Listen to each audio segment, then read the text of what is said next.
Merci. Alors effectivement, comme l'a souligné Michel Calveau, la crise sanitaire que nous traversons n'arrange pas les choses en ce qui concerne la précarité alimentaire qui était déjà forte, mais là c'est vrai qu'on se retrouve dans une situation très très préoccupante. À Montpellier, c'est 8000 personnes qui bénéficient de l'aide alimentaire. Chaque jour, c'est 2500 à 3000 repas qui sont distribués par les associations. Malheureusement, c'est encore beaucoup des produits de mauvaise qualité et c'est là où nous souhaitons aussi axer notre action, puisque ce sont beaucoup des invendus des supermarchés ou de l'aide alimentaire qui vient de l'Europe, de très loin, qui est fabriquée parfois exprès pour l'aide alimentaire, et des produits industriels de très mauvaise qualité. Alors les associations qui distribuent ça ne sont pas responsables de ça, hein, et bien évidemment, elles sont souvent même victimes parce qu'elles doivent gérer des stocks, d'un point de vue logistique, c'est très très compliqué, trier des produits qui sont de mauvaise qualité et devoir distribuer des produits de mauvaise qualité, c'est très peu satisfaisant pour les bénévoles. Donc évidemment, il y a un enjeu au niveau de la santé, d'améliorer les produits pour les personnes les plus en précarité, mais aussi un enjeu de dignité humaine, parce que pour les personnes, de récupérer des produits qui sont de mauvaise qualité, c'est très dur à vivre. Ça, beaucoup de témoignages ont été faits dans ce sens-là. Donc je souhaite également saluer très fortement le travail de toutes ces associations et des bénévoles et alerter aussi sur le fait que malheureusement les besoins augmentent, les chiffres sont très alarmants, il y a de plus en plus de personnes qui font appel à l'aide alimentaire et malheureusement de moins en moins de bénévoles. Les associations il y a une crise du bénévolat qui est très importante, donc pour ceux qui restent, c'est vraiment très compliqué.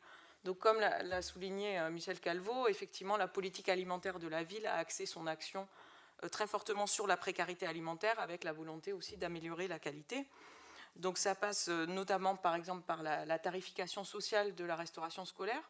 Aujourd'hui, on a 1738 enfants qui bénéficient du tarif à 50 centimes, qui est réservé aux familles monoparentales bénéficiaires du RSA, mais aussi aux familles issues des bidonvilles, des SDF, des demandeurs d'asile, enfin des personnes qui sont très fortement en précarité. C'est aussi par une offre alimentaire diversifiée qui permet à la plupart des enfants de pouvoir accéder à la cantine et du coup d'avoir un repas sain, un repas de qualité au moins une fois par jour. Ça passe aussi par des dons alimentaires de la cuisine centrale. Chaque jour, il y a 200 repas qui sont donnés à des associations qui les redistribuent dans la rue. C'est aussi des actions pédagogiques dans les écoles, mais pas que, et qui permettent de faire évoluer les comportements alimentaires et donc de réduire aussi les coûts des repas, apprendre aux personnes à travailler les produits bruts qui coûtent moins cher. Et aussi l'accès à une agriculture urbaine de proximité via les jardins partagés, les jardins familiaux, qui ont aussi des vertus pédagogiques et la possibilité d'avoir accès à des produits de très bonne qualité à moindre coût. Donc juste un mot aussi sur les projets à venir qui vont dans ce sens-là. Nous développons aussi des projets pour améliorer, comme je le disais, la qualité des denrées alimentaires via des groupements d'achat, mais via aussi les marchés de producteurs. Je rappelle aussi que les producteurs sont aussi des personnes qui sont en précarité, donc l'idée n'est pas de tirer les prix vers le bas, mais d'avoir la possibilité d'acheter les produits à un juste prix. C'était aussi le sens de la convention qu'on a signée avec les Restos du Cœur et avec le Mine, pour pouvoir acheter directement des produits destinés à l'aide alimentaire directement aux producteurs à un prix qui soit rémunérateur pour eux.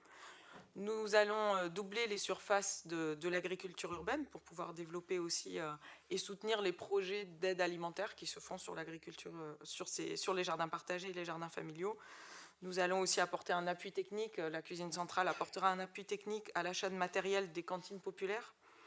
Et nous aiderons aussi avec le réseau de fournisseurs que nous avons pour pouvoir fournir l'aide alimentaire.